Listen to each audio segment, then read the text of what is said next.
like late 70s, early 80s, like Wide World of Sports, or not even Wide World of Sports, but more like NFL films, like, on a blistery Sunday, the gladiators of the gridiron take their helmets, and all that like slow motion footage of the guy with the steaming head.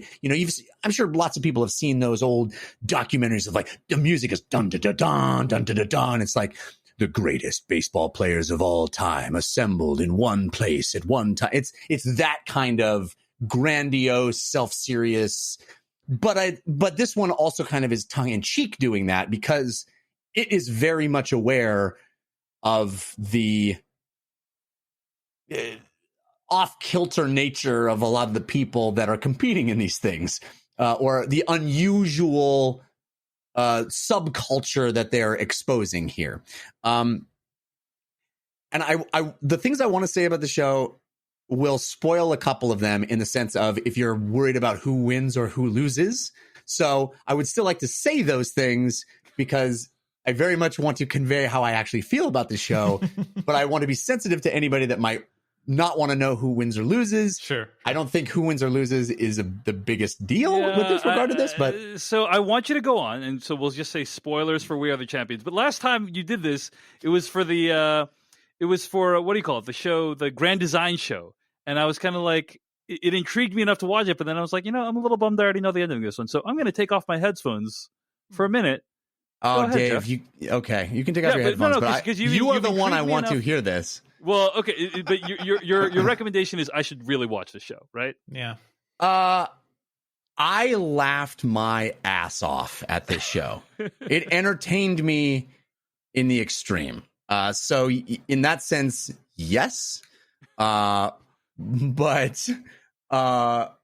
go ahead. Yeah, no, you can take your heads off. I don't want to ruin anything for anybody. I'm the last person that would want to do that. I just want to share with you the joy of this that I had in watching it. And I want to share it with the audience, because it is ultimately and this to me is the new Floor is Lava, right? This is great watching that is entirely disposable watching, right? It is super entertaining, but ultimately also terrible. It is not as terrible as Floor is Lava, which is like genuinely sort of badly made. This is actually pretty well made. It's, I think, produced by Rainn Wilson, but certainly narrated by Rainn Wilson.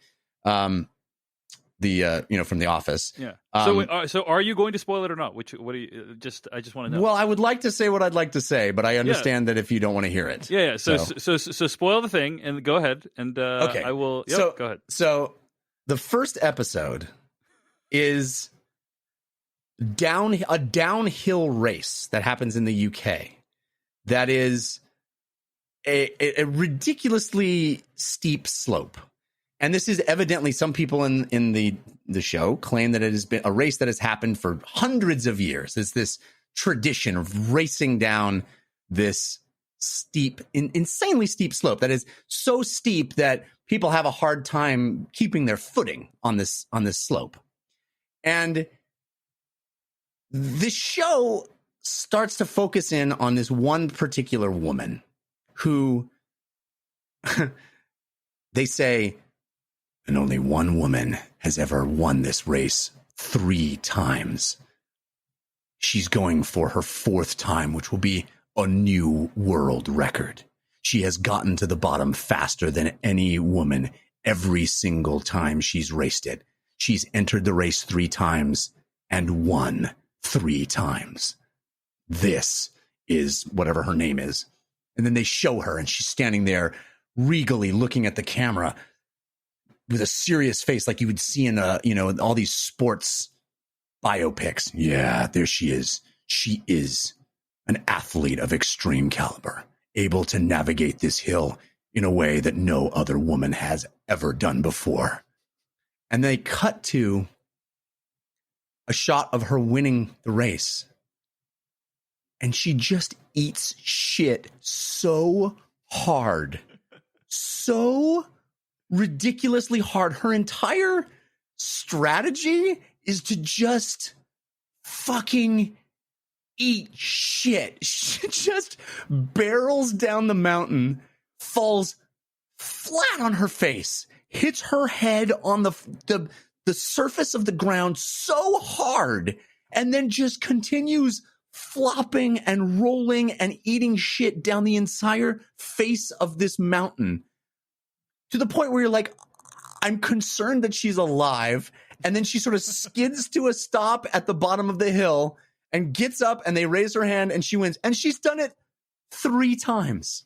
It's that episode of The Simpsons where Homer Simpson just falls down the canyon. Yes, it's that in real life. It's like she is amazing because she's willing to just fucking eat shit, just plummet with no concern for her own physical safety down this mountain. It is absolutely hilarious to watch because the setup is so perfect and austere and noble, and then you see the methodology she uses to win the race every time, and it couldn't be less graceful. It couldn't be less athletic. It is just, I'm gonna get to the bottom faster than anybody. I just have no idea.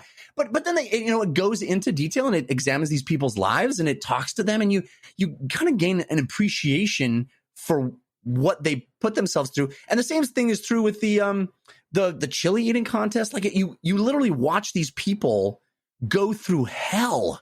They are putting themselves through hell, and they show this in the world championship, or maybe it's the American championship, whatever it is, big, like the biggest compilation of extreme heat eaters in history, all on one stage. And they show that from all over the world. This woman from Australia and people from all over the world have flown in to compete in this chili eating contest. And you watch them over 13 rounds punish their bodies, physically resisting the urge to regurgitate what their body is rejecting. They're talking about, I can't feel my face or my hands. They're going through hell. And at the end, Rainn Wilson, the announcer, goes, and the winner gets $1,000. And you're just like, they did this for $1,000. It's like, it's nothing. It's nothing.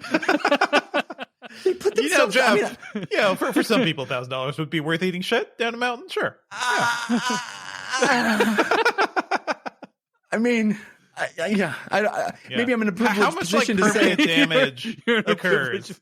Maybe you're in a privileged position. Maybe I'm in a privileged position to say I would not, go potentially ruin my physiology permanently for $1,000. I mean, the medical bills alone must be. But there's another one, Dave. There's another one I have to mention because it's the juxtaposition of how they set things up is so funny. The other one I watched was the yo-yo one, and they do this. The whole thing is Rainn Wilson going, misfits, oddballs, people who don't fit in anywhere else. Yo-yo is the thing that can bring them together, where they find acceptance, love, and ability to show off what only they can do. It's that kind of thing, right? It's like they focus on like 3 or 4 of these people, and he's like, So you're saying the narration is the opposite of Flora's Lava, basically. Yes. It's Flora's Lava would be like misfits. These are the in guys on its that own show jam. off what they can do. Yeah. No, and so they're doing this yo-yo thing, and it's like all these wonderful people, my people, right? Nerds. I am a nerd. I grew up a nerd. I get it. I love these things about subcultures of subcultures of subcultures. Like these niche of a niche of a niche. That's just the smallest group of people that go to a Ramada Inn ballroom and have the world championships. It's like we were talking about with the Rubik's Cube, wonderful Rubik's Cube documentary, where it's like, these people Cube dedicate Master, themselves. right? Yeah, I think that's what it was called. Yeah. They dedicate themselves to something so obscure outside the mainstream, but they do it with an amazing level of skill. And then this very, very small speed cubers. Sorry. Yes. Sorry. This very small community of people, like, they appreciates them and they're all super into it. And I love that. I love views into those particular subcultures. So they're doing that with this yo-yo thing. And then at one point, Rainn Wilson is, they focused on like 4 or 5 of these competitors, which clearly they like picked out beforehand, and you meet their families and you find out what brought them there and all the training and practice they've done to get there. And this one guy's like, his dad sold yo-yos, and it's like a lifestyle. And then it's like, and also there's Hans or whatever his name is, or Kevin or whatever it is, and he's 6'4", chiseled and blonde, and it looks like this male model, but they like don't spend any time with them. And then like at the end of the thing, the final competition is like only misfits. There's one place where they can fit in, where they can get together and actually do something and show that they're the. And then of course fucking Hans wins the whole thing. It's so funny. Like this at the end, you have this like 6'4" chiseled model dude, and all of these other men and women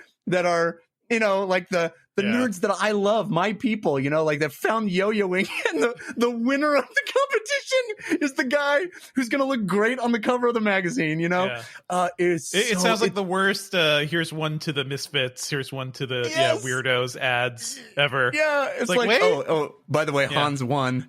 Anyway, moving Alexander on. Skarsgård is in the show and just won? Wow, amazing. It's so funny. I really recommend it. I mean, like I said, it's not going to...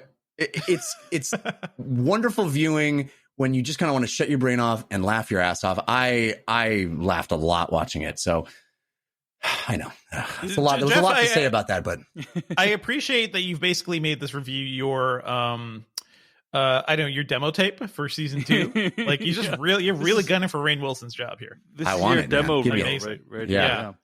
I'm ready. Okay, that show is We Are the Champions on Netflix. Mm-hmm. And I will probably check out a couple episodes next week. Yeah, you should at least watch the yo-yo one, because I know you have such experience with that culture and videoing a professional competing in that culture. I think you dig it. Yeah. All right.